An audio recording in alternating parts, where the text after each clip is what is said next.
नमस्कार दोस्तों, आज हम पढ़ेंगे राजस्थान का इतिहास। और राजस्थान के इतिहास में हम राजवंशों को प्रारंभ करेंगे। और राजवंशों में हम सबसे पहले देखेंगे बीकानेर का इतिहास। तो आइए प्रारंभ करते हैं बीकानेर का इतिहास। और बीकानेर के इतिहास में हम पढ़ते हैं सबसे पहले राव बीका को। किसको? राव बीका को। तो जोधपुर के शासक राव जोधा के ज्येष्ठ पुत्र थे राव बीका।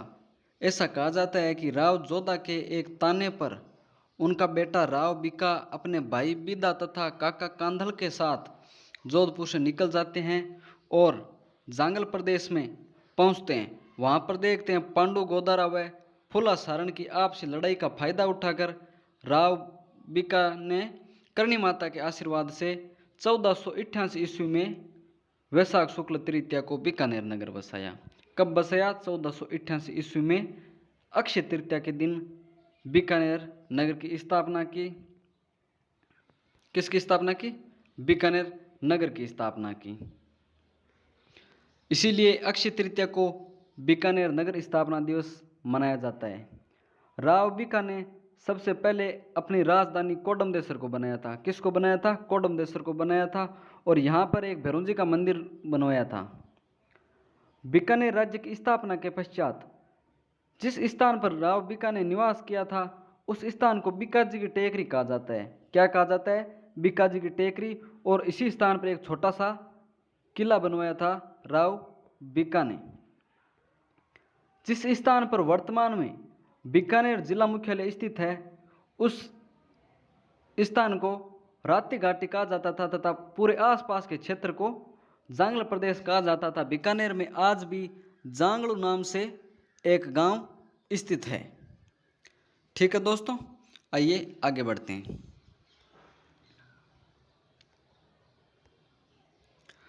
अब राव बीका के बात आते हैं। राव बीका के पश्चात हम देखते हैं राव लूणकरण को। राव लूणकरण राठौड़ 1504 ईस्वी से 1526 ईस्वी तक बीकानेर पर शासन किया था। लूणकरण ने जैसलमेर के राजा जैत सिंह को हराया था।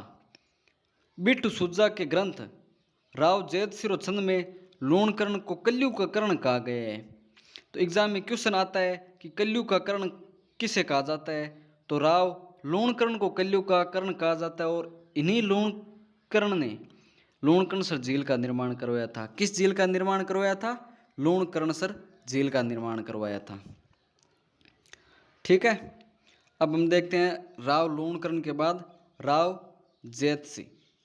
राव जैतसिंह 1544 से 1574 ईस्वी तक बीकानेर पर शासन किया था।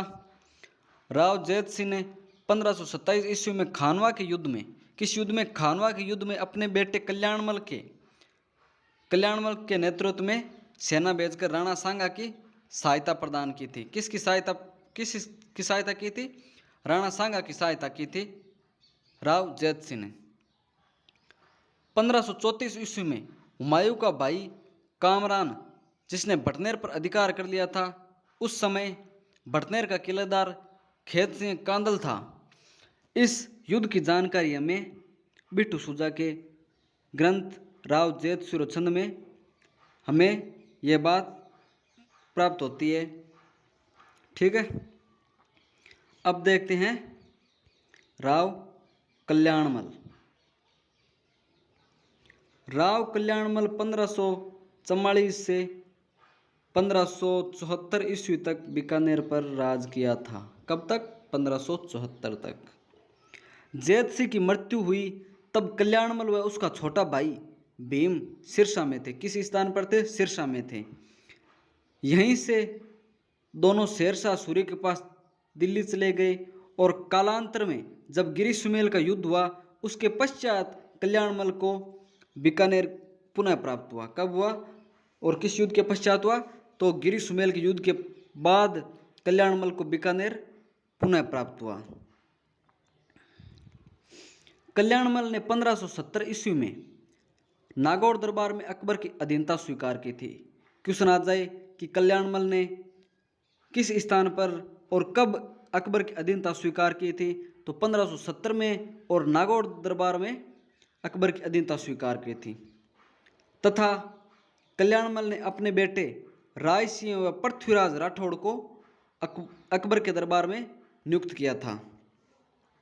कल्याणमल के भाई भीम को राई भोमरो बावड़ू कहते हैं। ये ठीक है, यहाँ तक समझ में आ गया होगा। अब हम देखते हैं, आगे देखते हैं। कल्याणमल के बाद बीकानेर का शासक बनता है राय सिंह राठौड़, जो बीकानेर के इतिहास में महत्वपूर्ण स्थान रखता है। राय सिंह अकबर के नागौर दरबार में अपने पिता के साथ गया था। अकबर राय सिंह को अपने साथ नागौर से आगरा ले जाता है। अकबर ने राय सिंह को महाराजा की उपाधि दी थी। किसने दी थी? अकबर ने राय सिंह को महाराजा की उपाधि दी थी। कल्याणमल के बड़े पुत्र राय सिंह का जन्म 20 जुलाई 1541 ईस्वी को हुआ था और 1574 ईस्वी में राय सिंह बीकानेर का शासक बना था। आमेर के कछुआओं के बाद बीकानेर के राठौड़ों का ही अकबर दरबार में सबसे ज्यादा विश्वास और प्रभाव था। 1572 ईस्वी में महाराजा राय सिंह को जोधपुर का प्रशासक नियुक्त किया गया और राय सिंह इस पद पर 3 वर्ष रहे थे। कितने वर्ष रहे थे? 3 वर्ष जोधपुर का प्रशासक रहा था राय सिंह। राय सिंह ने इब्राहिम मिर्जा को करौली के पास घेरकर पराजित किया था। इस संघर्ष के दौरान भगवंत दास के इशारे पर राय सिंह ने हुसैन मिर्जा को मौत के घाट उतारा था। किसके कहने पर? भगवंत दास के कहने पर। राय सिंह की सेवाओं से प्रसन्न होकर अकबर ने 1570 ईस्वी में राय सिंह की मनसबदारी बढ़ा दी तथा साथ में 51 परगने भी जागीर में प्रदान किए। 1581 में अकबर के सौतेले भाई मिर्जा हाकिम को राय सिंह ने पराजित किया। 1585 में अकबर ने राय सिंह तथा खानेजमा को बंगाल विद्रोह दबाने के लिए भेजा था। 1585 ईस्वी में ही राय सिंह को बलूचियों के दमन के लिए भेजा। इस सफलता से प्रसन्न होकर अकबर ने राय सिंह को बटनेर की जागीर प्रदान की। किससे प्रसन्न होकर? बलूचियों के दमन के लिए भेजा था और उसकी सफलता से प्रसन्न होकर राय सिंह को बटनेर की जागीर प्रदान की थी।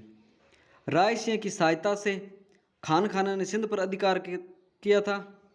शहजादा मुरादा को अहमदनगर विजय के लिए भेजा तथा राय सिंह को भी दक्षिण में भेजा था अकबर ने। 1596 ईस्वी में अहमदनगर के शासक बहादुर की संरक्षिका चांद बीबी ने मुगलों से संधि कर ली थी, परंतु वहां के अमीरों ने संधि अस्वीकार की थी और संघर्ष जारी रखा था। 1600 ईस्वी में अहमदनगर पर मुगलों का अधिकार हो गया था। यह अधिकार भी मुगलों ने राय सिंह की सहायता से किया था। 1597 ईस्वी में अकबर का ससुर नासिर खान बटनेर दुर्ग आया था। उसने वहां पर किसी लड़की से छेड़छाड़ कर दी थी। उसी के प्रति उत्तर में राय सिंह के सेवक तेजा ने नासिर खान की पिटाई कर दी। नासिर खान ने इसकी शिकायत अकबर से कर दी तथा इससे अकबर नाराज होकर राय सिंह से बटनेर की जागीर छीन ली और बटनेर उसके दलपत सिंह पुत्र दलपत सिंह को दे दिया। तो क्वेश्चन पूछ ले जाता है कि बटनेर दुर्ग की जागीर कब छीनी अकबर ने राय सिंह से? तो उत्तर होगा 1597 ईस्वी को। ठीक है, यहाँ तक समझ में आ गया होगा।